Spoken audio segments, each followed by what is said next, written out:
Нұрсұлтан Назарбаев неге Тоқаевты елбасы Астананы Астана деді? Қазақстанда қай әкімнің саф алтыны сатылмай жатыр? Қабірге жетпей қарызы сұралған марқұм кім? Димаш Құдайберген тағы қандай қырынан танылды? Қазақстандық полиция күндіз қорғап, түнде зорлай ма? Қайрат Нұртасқа кім қандай ескерту жасады?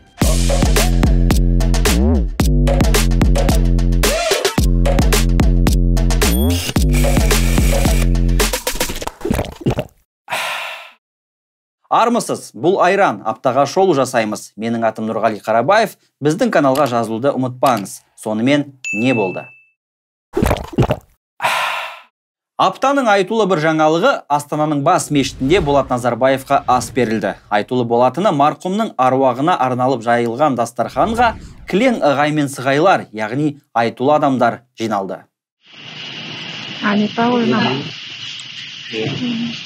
Анипа мен Дариға Назарбаевалар, Тимур Құлыбаев пен Қайрат Шәріпбаев секілді бұрынғы президенттің ет жақындарын айтпағанда, Нұртай Абықаев, Қайрат Мами, Берік Имашев, Сергей Кулагин, Ахметжан Есімов секілді ескі гвардияның өкілдері де төбе көрсетті.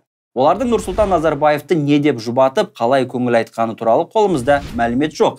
Есесіне, аста айтылған сөзбен білдірілген емеуріннің ыңғайын Хабар 24-те жарқ ете қалған Даниял Ахметовтың мына пікірінен байқайсыз. Болат Назарбаев был честным человеком, таких называют человек слова. Пусть его близкие осуществят то, что Болат Назарбаев не успел сделать. Пусть все его мечты воплотятся в жизнь. Журналистерде тыныш жүрмейтін халық қой. Әріптестеріміз тойған қозыдай томпиып шыққан Өмірзақ Шөкеевті мешіттің шыға берісінен ұстап апты. Аз бизнес бар, басқа бар, шаруалар. Жаңа билікке жақпай қалған жоқсыз ба? Жаңа билікке жақпай қалған жоқсыз ба? Жақсы бар. Шыны керек. Қарапайым жұртшылықты Болат Назарбаевтың асы емес, ағасының аста айтқан сөзі көбірек қызықтырған сияқты. Өйткені әлеуметтік желіде ескі президенттің әр сөзін жіліктеп талдағандар көп болды.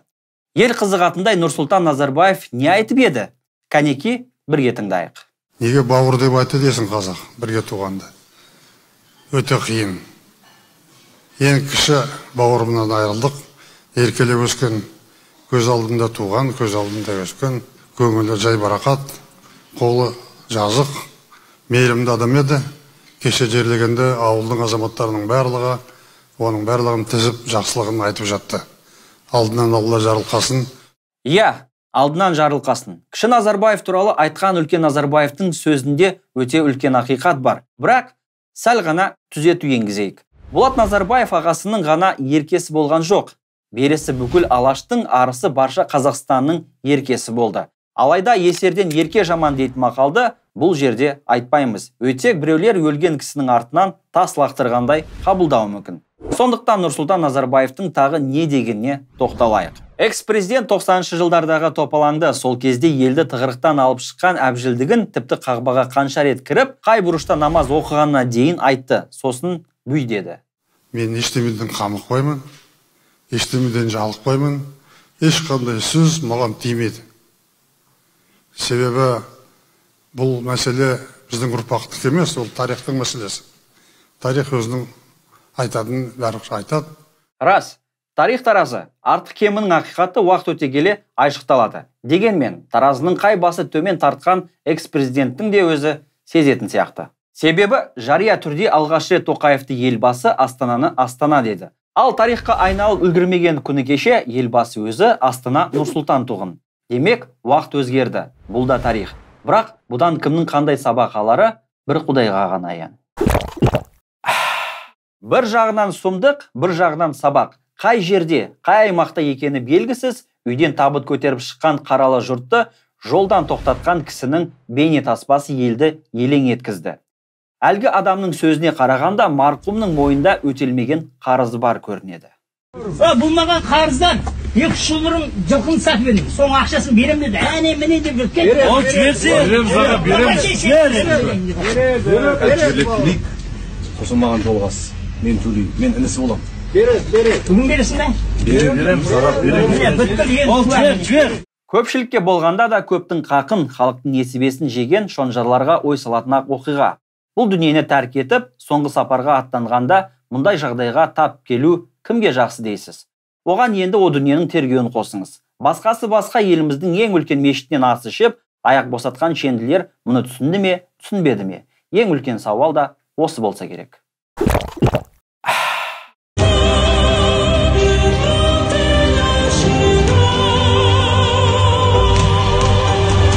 Әлемді аузына қаратқан Димаш Құдайберген жұртты тағы да таң қалдырды. Бірақ бұрын ерекше даусымен, асқан талантымен көпті мойындатса, бұл жолы жомарттығымен, кеңдігімен таңылды.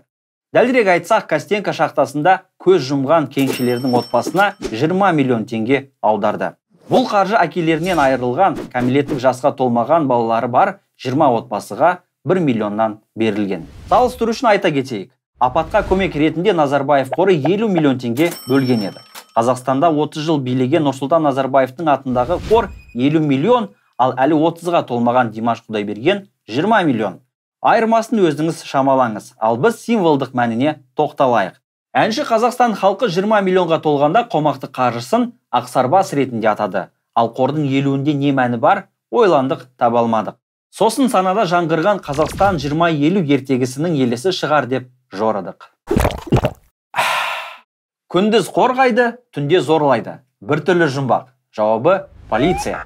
Өткен аптаның ең сорақы әрі ең сұмдық ақпараты осы болды. Қонаев қаласында бетіне семірген 2 полиция қызметкері қыз зорлаған. Қыз болғанда да кәмелетке толмаған 14 жастағы оқушы. Есіргендері болар, зорлағандары аздай айуандық әрекеттерін таспаға түсіріп масайраған. Тіпті оны әріптестеріне жіберіп мақтанған деген де мәлімет бар.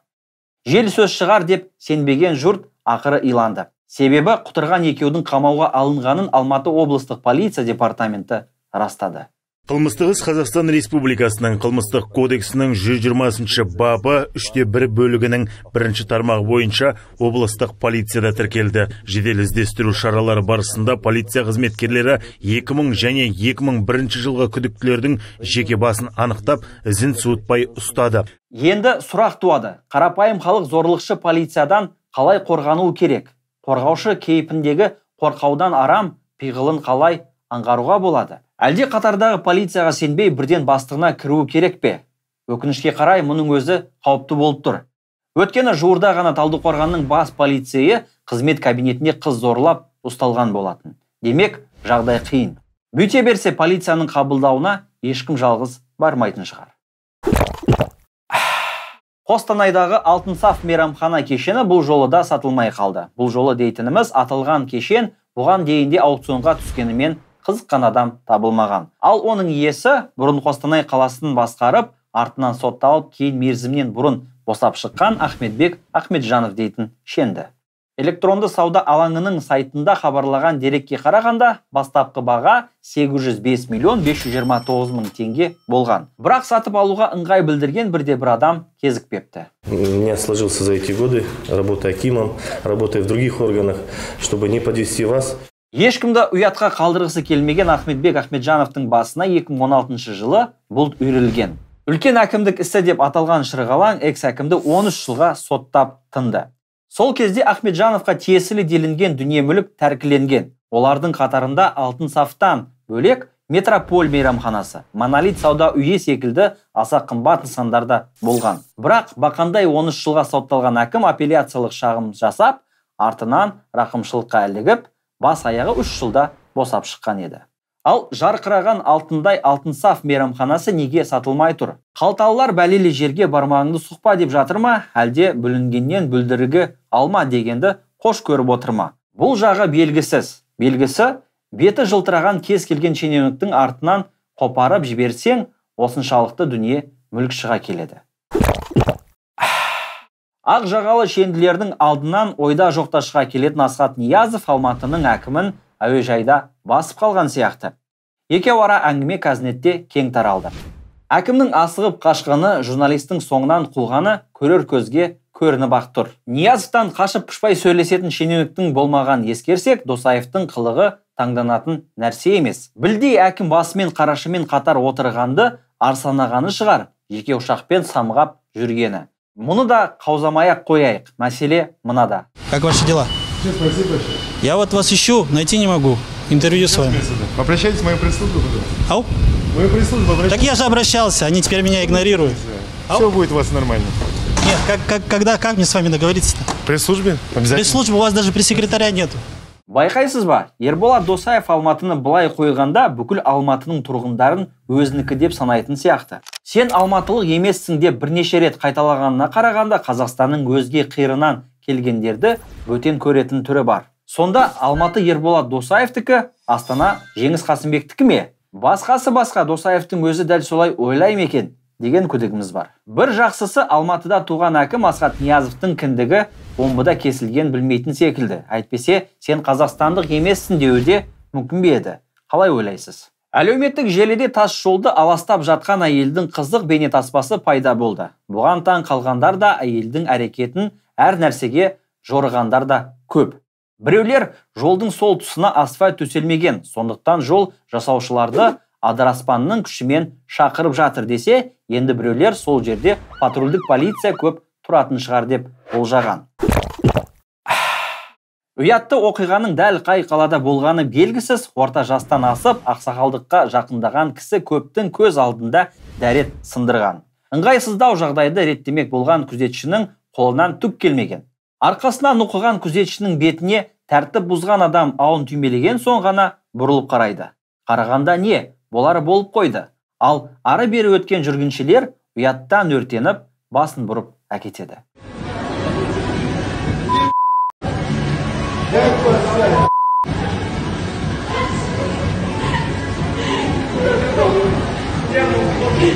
Біздіңше, сауда орнын бүлдірген адам аурушаң болуы мүмкін. Егер ішімдіктің әсерінен есінен адасса, дәл қазір әйелінен таяқ жеп жатқаны анық. Ондай жағдайда енді көпке дейін үйінен шыға алмайды. Шал болсаң, мал болмайсың деген.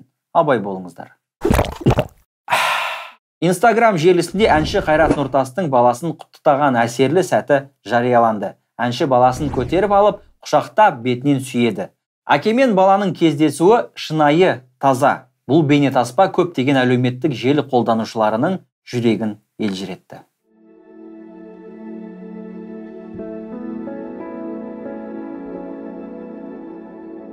Бәрінің жылағылары кеп, өздерін әрең ұстап отырған сияқты қатты сағынған ғой деп жазды желі қолданушыларының бірі. Ал енді бірі Қайраттың балаларына уақыты да жоғау, нағашылармен өсіп жатыр, намыс қайда, отбасына көңіл бөл деген ескертпе қалдырғандар да бар. Ал сіз бос уақытыңызды отбасыңызбен, балаларыңызбен қалай өткізесіз? Жауабын комментарийге жазыңыз және де бізге тіркеліңіз.